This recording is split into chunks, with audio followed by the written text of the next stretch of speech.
shaping the fate.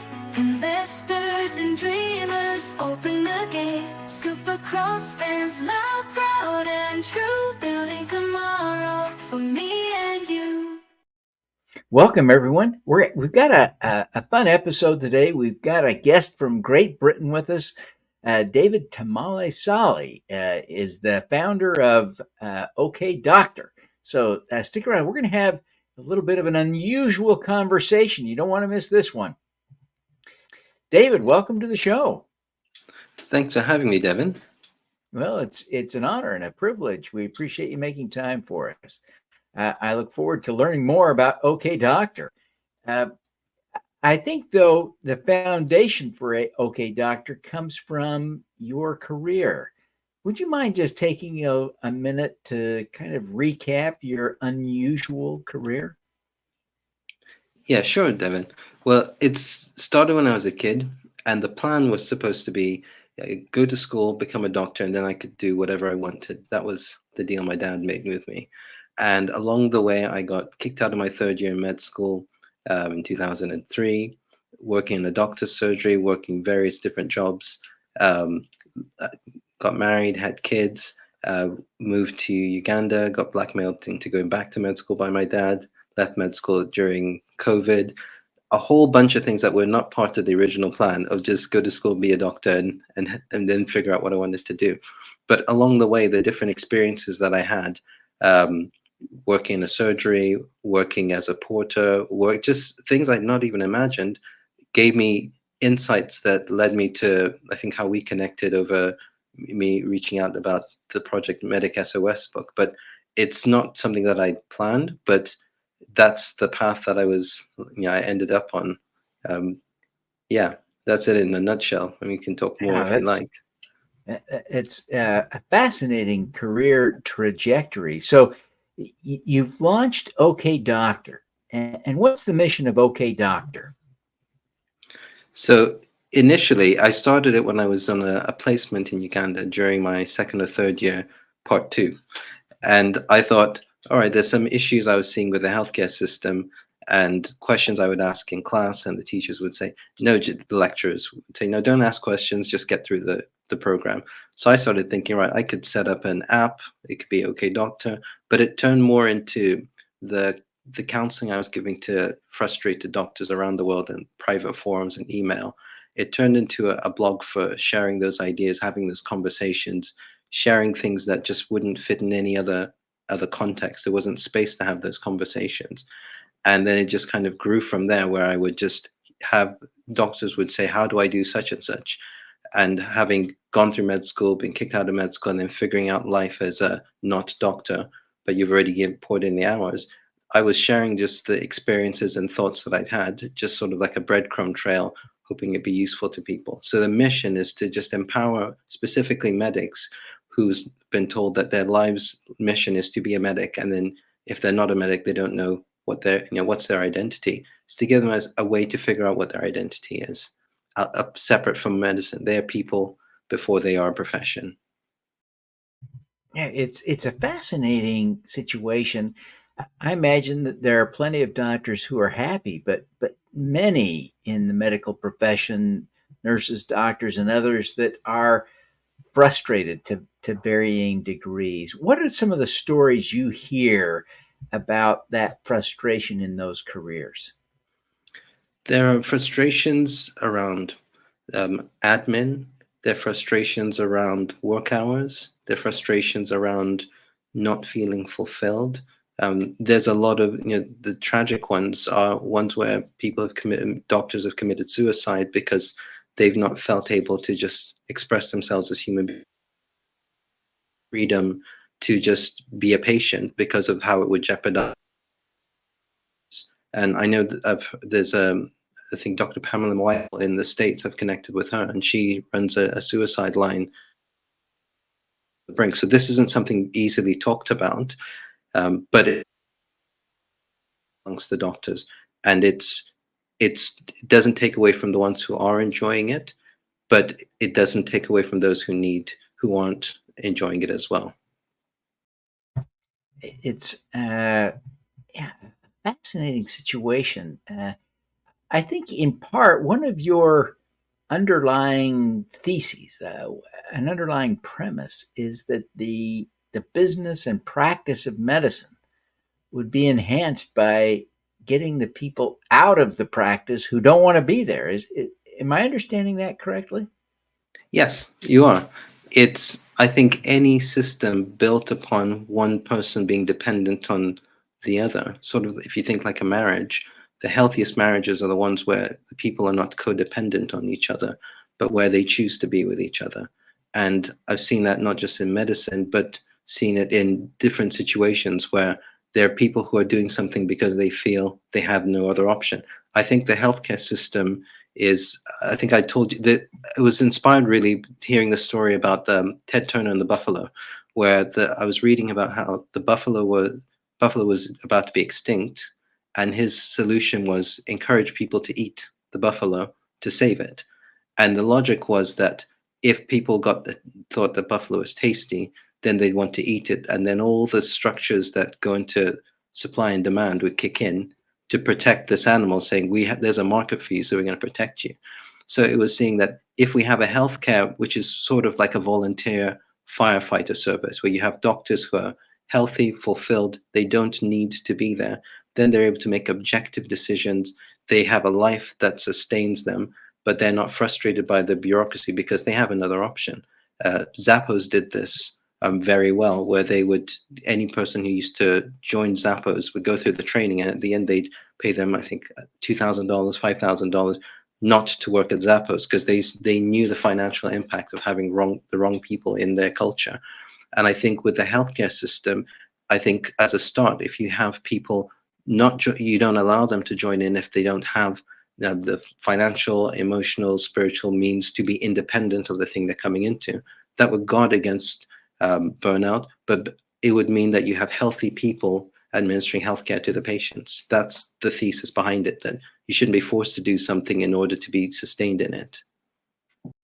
What are the range of places you see doctors ending up as they leave?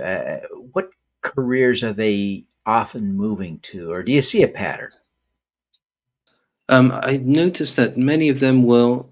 There's a saying that for a man with a hammer, every problem is a nail, and it's where people will look around pharmaceutical, like things that are attached to the medical field. And so one pattern is people who want to make sure that their training doesn't go to waste, in quotes. So they'll see that there's the sunk cost of spending 10, 15, 20 years, and then to start over as if they'd never done any of that, that is too much for some of the medics. So they'll end up in non-clinical but related fields. And there are employers who are looking for medics like that. But then some will go the other way. There's some who said, I've always wanted to be a baker. And they'll start a bakery. And maybe they see that people are buying their products whilst, on the weekends whilst they're still a doctor. And so it's not a sudden, I'm leaving medicine and I'm doing this different thing. It's a gradual, they're testing out their idea on the weekend and a holiday. And then it builds up enough steam for them to just say, I'm going to do more of this. And they're still caring people. They're just practicing medicine, with pastry rather than with paracetamol. Yeah. I imagine too that you see some, and maybe I'm wrong, but I would imagine you see some who discover a level of fulfillment by having uh, a side hustle that provides greater fulfillment, but allows them to remain in the medical profession. Do you see that often or not? That happens as well. And there are people who have taken a break from medicine and just been recharged and said, I'm choosing to come back. And initially, when I started OK Doctor, I focused on helping people who definitely wanted to leave. But as conversations progressed, I saw that one size definitely doesn't fit all. And for some person who may be at their wit's end and thinking, I have to quit, you may find, no, you just need to change one thing in your life. And you may find that it might be volunteering, on a weekend, and that just ticks the box that they weren't sure how they could sort that out. And so I do see that some people just having a side hustle, knowing that they have another option, makes them feel a bit immune to the bureaucracy and all the frustrating things in the system, because they have something else that is separate from it. Yeah, I can see how that would work for a lot of people. Not everybody, but for a lot of people, uh, having some outlet, some productive outlet that aligns more with a genuine passion might just do it. Yeah. Uh, as you think about the plans, what do you see as the future of OK Doctor? I'm hoping that enough medics will get the confidence to just listen to their own instincts, because I'm not telling anyone anything they don't already know. Really, it's for those who think I'm happy, this doesn't bother me, I'm not really, then I'm not talking to them. The message is for those who feel unseen and feel as if they have no option, and in many cases, in some cases, they end up committing suicide. But it's, if you're going to throw your life away, at least bet on yourself, and to listen to the voice that says, I've always wanted to do such and such, and then that's the one that gets crowded out by practicality and the concerns of others. I'm trying to make sure that enough medics say, you know what, I'm not going down this path that is just to please my parents or society. I'm going to follow what I know I was created to do. I know I'm supposed to do X. I'm going to go for it and figure it out. And so my hope is that OK Doctor becomes redundant, because the medics who need to hear it are already practicing it, and their kids are benefiting from it. And so we're breaking the cycle of medics following medics down the path that they're not supposed to be going down. Yeah. As you think about parenting, and you've got 7 kids, I think. Is that right, Dave? You got 7 kids? As you think about parenting, how would you coach parents to talk to their kids about the medical profession? It seems like it's still a great career for many people, but at the same time, you invest so much. You can see how you feel trapped in it. How would you coach parents to talk to their kids about medicine as a career? I think I show them that there's a difference between being a doctor and working in a healthcare system. Healthcare system is a business. Being a doctor, one who cares for people, wants to bring out the best in people through the field of medicine. I'd say whether it's medicine, in fact, it would apply really to anything. But for parents with their kids, I would say let them don't go into debt. Make sure that they are financially secure, and understand your kids, because I think in my case there's a cultural aspect as well, where many children of African and Asian parents, there's a cultural bias towards I think there was a comedian made a joke saying there are 4 professions you can go into in an African family. Is you can be a doctor, lawyer, a teacher, or a disgrace to the family, and that's a real thing. So I would coach the parents to say, raise your kids in the way they should go. What are they? What have they got in them? Don't live vicariously through them. See the greatness in them and encourage it. And with many things, if you think back to the 1980s, kids who were really into video games, but there was no business model in place, and then give it 20 years, and then here comes Twitch, here comes esports and all sorts of things. I'd say don't guide your kids in terms of this is what the marketplace is doing. See what they've got in them and encourage them to be who they are, is what I would encourage them. And what if they're going to enter into a field like medicine, I'd say definitely don't do it going in debt. Don't do it where you're dependent on trying to make your money back, or don't do it for prestige. Don't do it for any of the status symbols, because from talking to medics around the world, those aren't as, all that shines, it really isn't golden. Yeah. Well, fascinating discussion. Folks, we're here now with David Tamale-Sali. He is the founder of OK Doctor. It's a great new platform that facilitates a discussion among doctors about how to cope with the stress of being a doctor and looking at alternatives to the medical career. So, when we're going to take a break, and when we come back, we'll talk to David about his superpower. You don't want to miss this discussion, so stick around. You can get in on the ground floor to help fix the climate crisis for as little as $100. Pause now to scan the QR code to get started or visit s4g.biz/raisegreen. You can be a green at Raise Green. Want to learn from the world's great changemakers? Find your superpower. Subscribe to the Superpowers for Good newsletter at superpowersforgood.com. Make your strengths into superpowers that will change the world. Join the super crowd today. Superpowers4good.com. Hope to raise money from the impact crowd. Good investors are as interested in community, social or environmental impact as you. Connect with Funding Hope, an SEC-registered FINRA member crowdfunding portal to learn how to raise capital from the impact crowd. Scan the QR code now. Welcome back, everyone. We're here today with David Tamale-Sali. He is the founder of OK Doctor. We've been talking about this remarkable new platform he's created for facilitating discussions with doctors and other medical professionals about alternative careers for those who are unhappy in the profession. We're going to shift gears now. We're going to talk to David about his superpower, so stick around. You don't want to miss this conversation.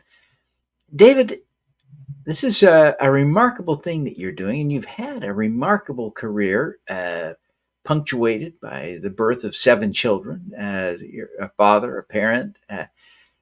What is your superpower? That's a good question, and it's a coin with 2 sides. The side which is what a good way to know what your superpower is seeing what the people you interact with say to you. And in the consistent thing people will say to me is that I'm very good at making connections and explaining things in a simple way. And I've done that in all sorts of different things, just seeing things that seem obvious to me, and then I'll share them, and people will say, "Oh, that's brilliant." But to me, it was just an obvious thing. But the other side of that coin, which I think is the real superpower, is just feeling, going into arenas, feeling exposed, feeling as if I don't belong there. And a lot of it comes from just I think where I started, saying that where my dad had told me, go to med school, become a doctor, then you can do whatever you want. The whatever I want bit was being a writer, storyteller, and that sort of thing. But there was a lot of shame involved in the medical journey, particularly when I got kicked out of med school, having been a high achiever in school, and experiencing the shame around being out of sync with my peers, the racism within the med school community, racism in the African community, because I'm Black but I'm light skinned, so experiencing that side of things, and the stigma of being a med school dropout when my dad's just a very accomplished doctor, made sacrifices to get where he's going. So the other side of the coin, which helps me with the connections, is because I've been in all sorts of situations. I remember one time I was working a job as a hospital porter, and I was pushing a trolley of notes, and I recognized a doctor walking the other way as one of my classmates. And so he didn't recognize me, but I remembered him, and that feeling of shame on repeat. But having gone through that, it's given me, in a sense, new eyes that are able to see the things behind the titles and behind the presentation of the person in front of me. I know that there's a human being behind that. And that was the lesson when I got kicked out of med school and I worked in a doctor's surgery. My job was to read through patient medical records and summarize them onto a computer. So really the best part of it was just reading patient stories. And it was just on repeat. It just sort of gave me like an X-ray vision where I would read Professor so-and-so's notes and then be walking on the streets and see Professor so-and-so and be able to compare what I read from the notes and under confidentiality. But I would myself be able to see the way this person is presenting is not the way they actually are. So being able to, in a sense, sort of like an emotional X-ray vision, being able to see beyond the outside and see, oh, this person is a spirit who has a soul living in a body. There's more to this person than just a title or how they appear. So the making of connections, I think, is the superpower. The underside of it is just going through just very embarrassing and shameful experiences and coming out the other side. And I've had a sense of, it's given me empathy and the ability to see across cultures, across boundaries. I've been able to reach out to people who are, in the past, if I'd not gone through these experiences, I might have felt embarrassed, but I've already gone through worse things than somebody rejecting me and saying, no, I'm not interested, which people have said. So I think that's a long-winded way of answering that question, but maybe to encourage the viewers at home that the thing that you feel ashamed about actually is the birthing place of your superpower. Yeah, it's fascinating to think about that. You know, really at some level, your superpower is empathy, but it grew out of the painful situations that you have experienced, it seems to me. And uh, I love that you're in touch with that. Can you think of a time when you used that empathy to accomplish or do something that you're proud of having done? Yes, I'm thinking. So, Medic SOS, that's the most recent example. The idea was, it started with me going onto a private forum on Facebook and just seeing if there are any medics I could encourage or help. And the baby, our youngest was, I think I was putting her first sleep. And then I just checked it and saw, oh wow, this medic's really in over the head. They posted anonymously, and they were just, it felt as if they were right at right at the ledge, and they needed talking back. So I just got my phone, quickly wrote down, okay, breathe, and then here are all the steps of what you need to do, and did that.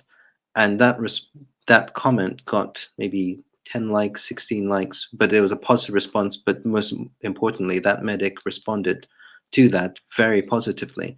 So I thought, I've done projects like this before in other arenas. I thought, well, what if I got other medics? And in my head, maybe thought real medics, ones who are qualified to share what they have used to help them in times of burnout and overwhelm, and put it in a book. So then that book exists as an entity. So I did that and then reached out. This was November last year. Very bad time to try and get people's attention when you're coming up to, you're in the holiday season, but loads of them responded. And the whole project was done and dusted, I think 45 days. So I'm really proud of that, because it was when I was putting it together and I launched it on Christmas Day, I got the news that a friend of one of the contributors had committed suicide 2 days before it was published. So the feeling of the weight of it was that maybe if I'd worked faster, maybe I could have reached that person. So I'm really proud of that, because you can get a copy of it for free. You can contribute to if you want, because I'm trying to raise £10,000 for 5 charities their mission is to help physicians in burnout. So I'm really proud of that project, because it's a project that can continue to help doctors around the world. Even if I don't get to them, it could get to them. The book could get to them in time. Well, David, this is really great stuff. As we begin to wrap up here now, I wonder if you'd take a minute and tell people how they can learn more about OK Doctor, maybe how they can subscribe, connect with you on social media, et cetera, et cetera. What's the best way? The best way is, I would love if you could go to okdoctor.net/SOS. So Sierra, Oliver, Sierra, using the alphabet. But that will take you to the page which has a copy of Medic SOS and the backstory. And when you download that, then that will put you onto the email list. We're having ongoing conversations about this. And that's the best way. On Instagram, I'm at okdoctor17. I'm also on LinkedIn. If you type in my name, David Tamale-Sali, and yeah, that's the best way. But if you could go to okdoctor.net/SOS, that would be the best way. Fantastic. Well, again, David, we want to thank you for taking the time to be with us today, and we want to wish you every success in your efforts to help doctors find a path to happiness, whether that's a side hustle or a new career, helping them find a way to be happy, to be safe, and to be alive. We want to see you succeed. So thank you very, very much for being with us today. Thank you, Devin. Thank you for having me. All righty. Now let's do some good.